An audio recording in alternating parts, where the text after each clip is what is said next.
So this is the all-new Fire HD8 Plus. This version is wireless charging, has 3 gigs of RAM and is 32 gigabytes and comes with Alexa built in. Let's take a closer look. Don't forget to hit the red button to subscribe and give this video a thumbs up and click the notification bell to get my next video first. So my friends, Amazon have updated their Fire HD8 and now they've got two models, the Fire HD8 and the Fire HD8 Plus. We've gone for the more expensive version, which is $109.99 in the UK and in the US, and I'll leave the latest price links in the description because you never know when these may go on offer. Now I'll go through some of the differences between the different models in just a second, but one of the main features that this new Plus version offers is wireless charging, and we've also purchased the wireless charging unit and we can show you that in just a few seconds.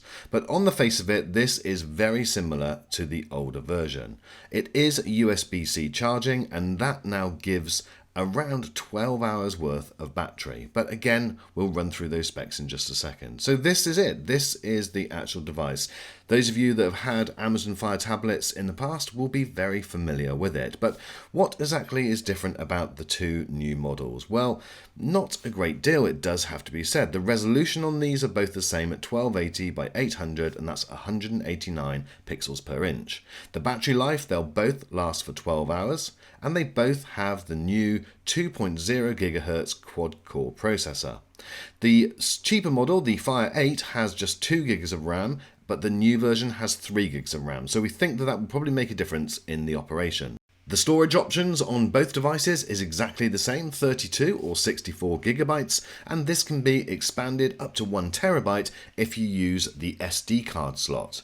Now the weight and the measurements are identical on both devices, and as I mentioned earlier, they are both USB-C charging. The charging time will vary slightly, 5 hours for the standard version and 4 hours for the Plus. They both now have dual speakers, and I do have to say that is one area which has definitely improved. And obviously the other big difference between the two is the wireless charging. There is no wireless charging on the Fire HD8. But is that extra? Is that really worth the difference? Well, I'm not sure. I am a little disappointed, it does have to be said. I was certainly hoping for a better resolution screen and for the design to be improved. This still feels a little bit cheap, it's a little bit plasticky, and those bezels, well, they're still there, and I was hoping to see an improvement. Also, I don't understand why the cameras have not improved. 2 megapixel cameras, both front and back, are just too low for this day and age. Now it does have to be said that setting this thing up with that extra gig of RAM certainly felt like a bit of an improvement, and so we'll test that and hopefully that will be one of the saving graces. Now obviously a big change here is that this is now a wireless charging device, and with the option of purchasing the wireless charger, which was built specifically for this, it will set you back around another $30, £30, and this is what that is. And it's okay. It's fabricy front and back and plasticky underneath. It's not adjustable in any way, which is a shame. It would have been great to have seen this to be able to change position depending on how you're using it. It's got almost like a little tray at the base so that you can have it either portrait or on landscape, and it will hold it, and you know, it's just okay. This wireless charger is Qi compatible, so it should charge any of your smart devices. We tried it with our iPhone, and providing we put it in the right place on the device, it worked fine, no issues at all. It would have been good that you could have had maybe 2 devices side by side, but I don't think that you'd be able to do that. As I mentioned earlier, setting this thing up was fine. It was speedy between different screens. You do have to go through a few different annoying things where Amazon are trying to offer you or sell you Kindle Unlimited and Prime if you haven't already got it, so you just need to skip past those. Once you've done that, you can then go onto the app section, and if you have already had a tablet before, you can literally just download all of the apps that you had on that device, even ones which aren't available in the App Store. One thing to bear in mind is that if you have selected different apps to download from a previous Kindle device that you've got, or a Fire tablet device, then it will seem a little bit laggy and a little bit jumpy when you first slide between screens. Don't think it's going to be like that all the time, it's just because those things are loading in the background.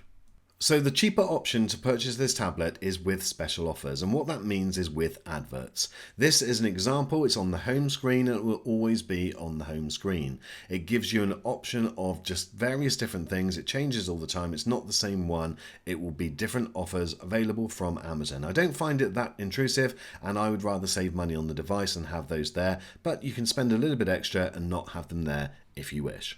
In terms of screen, the resolution, as we've already mentioned, is exactly the same as last year's. There's no improvement at all in the screen, but it's not a bad screen. It's not quite full 1080p HD, but it's slightly less than that, and that's not necessarily a problem on a tablet of this size.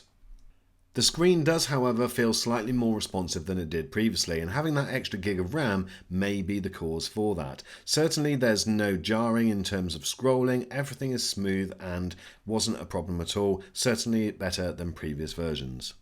Now, good viewing angles with a tablet are often less important than something like a TV, for instance, because less people are going to be sat watching it. However, if you are going to be sharing this device with a couple of children, for instance, then do bear in mind that as soon as you do get it on an angle, you pick up a lot of reflections, and so therefore it is a lot harder to see the screen. When it's right in front of you, it's bright and vivid and crisp, not an issue at all, but on that angle, you definitely lose a lot of the screen because of those reflections. A number of people will want to use their device for reading their Kindle, and loading up that Kindle app and reading books is an absolute pleasure on this. The bright, crisp screen makes it brilliant. You can obviously dim the screen and lower the brightness if you want to, but it being very responsive, going between different pages is great, and as you can see, the text is super clear. It's not the best resolution, as we've already discussed on any screen, but it is very clear indeed and not an issue at all. One thing to bear in mind is that this is just about on the edge of being comfortable to hold in one hand, but any prolonged period you may find it a little bit heavy.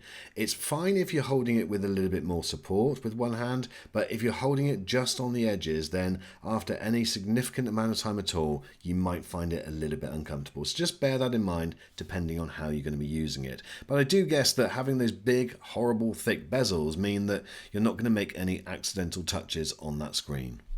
Gameplay on the Fire HD8 Plus is definitely an improvement, having that extra gigabyte of RAM. Games are quicker to load, less laggy, and you don't get as many issues as what you did previously.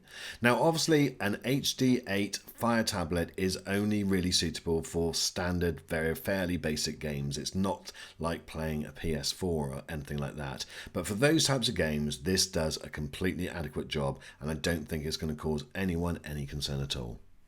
Now you have the option to switch this into show mode, which basically turns this into one of the Echo Show type devices. It means that you can control it just with your voice while it's on that wireless charging point, and that works really well. In fact, it's one of the best features of having the two combined. You can simply use the A word and make your command. Alexa, turn off my desk. And you'll see my Govee light turn off in the background there. Turn on my desk. Okay. What is the weather today? In Weston-super-Mare, it's 15 degrees Celsius with partly sunny skies. Today, you can expect cloudy skies, with a high of 18 degrees and a low of 8 degrees. As I mentioned earlier, the camera on this device has not seen an upgrade in its lens, and that is pretty disappointing. So you're just getting a 2 megapixel camera on both the front and the rear lens. This is the type of image that it will produce, and when you do zoom in, you'll see that there is quite a lot of noise. So I've downloaded that photo onto my computer, and this is what it looks like. And as you can see, it's just a little bit poor. There's too much noise, it's not very clear, and you really can't rely on this being a camera of any shape or form. It literally is just there to use as reference photographs. So who is going to buy this device? Well, I still think, even though I've been a little bit negative, I still think it represents very good value at just over £100. If you haven't already got one of these devices, then this is probably the entry-level one to get. Anything lower than this is probably just too poor. But it would have been nice, and I think Amazon did have an opportunity to upgrade this a little bit more than what they have. So certainly if you've got the Fire 8, don't even think about upgrading, but if you're looking to get a tablet to start off with, well then this is the first one that probably you ought to consider. What about that wireless charger though? Is that worth the extra money? Well, I think that if you want to use your device as almost like an Echo Show type device, then definitely it's worth getting because this works brilliantly. However, if you're not going to use it in that form, don't bother. It's £30 or $30 that you can definitely save. Guys, I hope this video has been helpful. If it has, then do please consider giving it a thumbs up. And if you're not already subscribed, hit that red button and my next video will be coming very soon. Thank you so much for watching this video. I really do look forward to seeing you on the next.